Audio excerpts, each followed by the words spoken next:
नमस्कार, मैं हूं विवेक, आपका होस्ट। पॉइंट ऑफ व्यू में आपका स्वागत है। तो कल की खबर है कि कल देर रात को शरद पवार जी अदानी जी से मिले उनके घर पर सिल्वर ओक मुंबई में। तो बहुत सारी राजनीतिक पार्टियों में खलबली मच गई कि जिस आदमी पर इतने बड़े आरोप है, जिस आदमी की स्टेटमेंट के लिए पूरा संसद वेट कर रहा है कि मतलब क्या एक्सप्लेनेशन देंगे, जिन पे जेपीसी होनी है नहीं होनी है, इसका वेट कर रहे हैं। तो ऐसे व्यक्ति से शरद पवार जी क्यों मिले? सबसे पहले मैं आपको एक बात बताना चाहता हूँ कि टीएमसी की जो एमपी है मोहित्रा जी, तो मोहित्रा जी ने कहा है कि उनको शरद पवार ने कांटेक्ट किया अदानी की बात के लिए। तो इसमें क्या सच्चाई है वो खुद ही जाने, लेकिन उन्होंने एक ट्वीट किया है, एक स्टेटमेंट दिया है कि मैं मराठा से लड़ने के लिए तैयार हूँ। तो मोहित्रा जी, पहले तो मैं आपको बता दूं, शरद पवार मतलब मराठा नहीं होता है। बहुत सारे मराठा है महाराष्ट्र में जो मतलब और भी पार्टीज़ को सपोर्ट करते हैं। वो बीजेपी में हैं, वो कांग्रेस में हैं, वो बिना पार्टी वाले भी हैं। तो ऐसी बात तो बिल्कुल भी नहीं है कि शरद पवार मतलब मराठा। तो आपको उनकी मराठा आपको न पता हो तो आपको बता दूं, मराठा यहाँ पे एक कास्ट है, एक जाति है। तो आपको ऐसे जाति के बारे में किसी से ये करना, आपके जैसे स्टूडियस, आपके जैसे होशियार, आपके जैसे मतलब जो इंटरनेशनल बैंकर रह चुकी मोहित्रा जी को शोभा नहीं देता। तो आपको उस पर सफाई देनी चाहिए। तो आते हैं मेन बात पर कि शरद पवार जी क्यों मिले। शरद पवार जी अदानी जी से क्यों मिले? तो इसका बैकग्राउंड शुरू होता है 12-13 दिन पहले। 12-13 दिन पहले की सिचुएशन आप फर्स्ट सीन याद करिए कि 15 दिन पहले की सिचुएशन ये है कि कोई भी पॉलिटिकल पार्टी या कोई भी नेता अदानी जी से मतलब अदानी जी के बारे में बात करने से बच रहा था।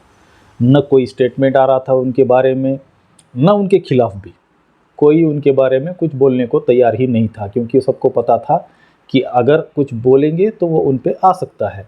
अपोजिशन वाले तो बोलेंगे नहीं, बीजेपी वाले बोलना चाहते नहीं, तो बोलेगा कौन? तो उसमें एक स्टेटमेंट आता है शरद पवार जी का कि भाई साहब, उनकी कोई गलती नहीं है, वो बहुत बड़े बिजनेसमैन हैं और बिजनेसमैन से जो है सो देश को फ़ायदा ही है। और जेपीसी में उनकी जेपीसी ना कराई जाए, उनकी जो है वो न्यायिक जांच हो जाए। तो कुछ ऐसे स्टेटमेंट आए जो अदानी जी को पसंद आएंगे। तो अदानी जी को तो मतलब ऐसा हो गया कि रोने वाले को कोई दिलासा दे रहा है। तो अदानी जी ने कांटेक्ट किया होगा शरद पवार जी से कि मैं मिलना चाहता हूँ, लेकिन अदानी जी को ये पता नहीं है कि शरद पवार खुद ने ये स्टेटमेंट इसलिए दिया था कि आप उनसे मिलने की गुजारिश करें। तो आपने वो कॉल किया, आपने शरद पवार जी का टाइम लिया, आप शरद पवार जी से मिलने चले गए, आप उनसे मिले। अब अंदर क्या बात हुई अभी तक तो कोई स्टेटमेंट बाहर आया नहीं है। आपने वहाँ जाके मतलब कुछ उस जो आप पे आरोप लग रहे हैं उस पे बात किया, या आपने वहाँ पे समोसे पोहे खाए और मतलब एक आध चेस का राउंड खेला? क्या हुआ अंदर किसी को पता नहीं है। लेकिन इसमें शरद पवार जी को क्या क्या मिला मैं आपको बताता हूँ। शरद पवार जी की जो पार्टी है वो अभी सत्ता में है नहीं, उनको सत्ता में आना है, क्योंकि शरद पवार जी को पता है सत्ता में आने के बाद ही खुद के और जनता के काम किए जा सकते हैं। तो अभी इसका फैसला आना है, शिवसेना का कोर्ट में जो चल रहा है मैटर, उसका फैसला आना बाकी है। तो इसमें शरद पवार जी को नज़दीकियाँ बढ़ानी है मोदी जी से। तो मोदी जी से नज़दीकियाँ अपने आप बढ़ जाएंगी अगर अदानी जी खुद बंगले पे आके शरद पवार जी से मिलेंगे। तो डेफिनेटली बीजेपी का सॉफ्ट कॉर्नर बन जाएगा। सॉफ्ट कॉर्नर नहीं बोल सकते, लेकिन एक सस्पिशियस सिचुएशन बन जाएगी कि हमें शरद पवार जी को मतलब कोई ठेस नहीं पहुंचानी है, शरद पवार जी को संभाल के लेके जाना है। ये पोजीशन बन जाती है जब वो जाके मिलते हैं। ऐसा तो पहली बार तो हुआ नहीं है। अगर आपको मैं बता दूं महाराष्ट्र की राजनीति में तो बहुत बड़े बड़े मतलब जो भी बिजनेसमैन है, अंबानी, अदानी, वो आए दिन शरद पवार जी से मिलते ही रहते हैं। 2 साल पहले एक बार वो मिले थे अदानी जी गौतम अदानी जी शरद पवार के बंगले पे जाके मिले थे। और मिलने के बाद एक मैटर चल रहा था कि मतलब किसानों का मतलब बिजली का बिल माफ़ किया जाए, नहीं किया जाए, रेट कम किए जाए। इस पे सरकार का स्टेटमेंट आया था कि हम सोच विचार कर रहे हैं कि किसानों का बिल कम किया जाए, माफ़ किया जाए। लेकिन जैसे ही अदानी जी की मीटिंग ख़त्म हुई शरद पवार जी के साथ, दूसरे दिन स्टेटमेंट आया कि गवर्नमेंट इंटरेस्टेड नहीं है, बिल कम करने में भी नहीं है, न माफ़ करने में तो बिल्कुल भी नहीं है। और अगर आप चाहे तो ये राज ठाकरे का स्टेटमेंट देख सकते हैं, देखिए। तर सरकारमध्ये त्याचे जे मंत्री होते त्यांनी सांगितलं की आम्ही वीज दरामध्ये आम्ही कपात करू म्हणून, आणि नंतर एकदम घुमजाव झालं। मला शरद पवार साहेबांनी मी ते राज्यपालांकडे भेटायला गेलो त्यावेळेला राज्यपालांनी सांगितलं तुम्ही पवार साहेबांशी बोलून घ्या। मी त्यांच्याशी बोललो। त्यांच्याशी बोलणं झाल्यानंतर मला त्यांनी सांगितलं की मला त्या वीज कंपन्यांच्या नावाने तुम्ही पत्र लिहा आणि ते पत्र माझ्याकडे पाठवा। मग त्याच्यामध्ये अदानी असतील, मग अजून कोणी MSCB असेल, टाटा असतील, किंवा मी त्यांच्याशी बोलतो। आणि 5-6 दिवसांनी मला असं कळलं की अदानी घरी येऊन गेले पवार साहेबांच्या। चर्चा काय झाली मला माहित नाही, पण त्याच्यानंतर सरकारकडनं असं आलं की वीज बिल माफ केलं जाणार नाही। हे प्रश्न मला ज्यावेळेला सरकारी लोक ज्यावेळेला तुमच्याकडे मुख्यमंत्री किंवा इतर लोक ज्यावेळेला तुमच्या समोर येतात त्यावेळेला तुम्ही त्यांना हे प्रश्न विचारणं गरजेचं आहे की आंदोलन केल्यावर तुम्ही केसेस टाकताय, तुम्ही वीज दर माफही करत नाही आहात, लोकांना बिलं भरायला सांगतायत भरमसाठ, कोणासाठी चालू आहे सगळं काय? मला हा निर्दयीपणा मला समजतच नाही लोकांचा।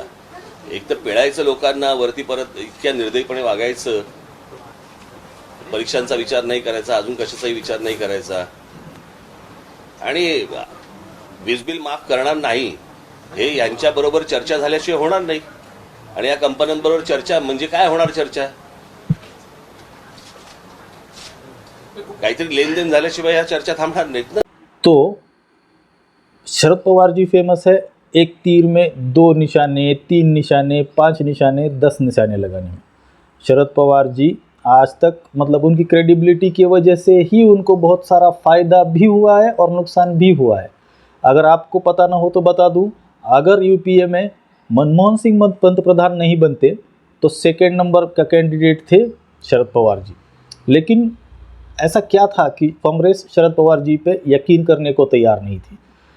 मतलब ट्रस्ट इशू आता है उनके साथ, हर पार्टी को, हर राजनेता को शरद पवार के साथ ट्रस्ट इशू आता है। तो उस ट्रस्ट इशू की वजह से ही उनको प्रधानमंत्री बनने का उनका जो सपना था वो मतलब चकनाचूर हो गया उस टाइम पे। तो जैसे ही उनको पता चला कि मेरा सपना तो अभी मतलब पूरा नहीं हो रहा है, तो उन्होंने महाराष्ट्र में उनके साथ गठबंधन बना के 10 साल यहाँ पे महाराष्ट्र गवर्नमेंट में मतलब शरद पवार को आप ऑप्टिमिस्टिक कह सकते हैं।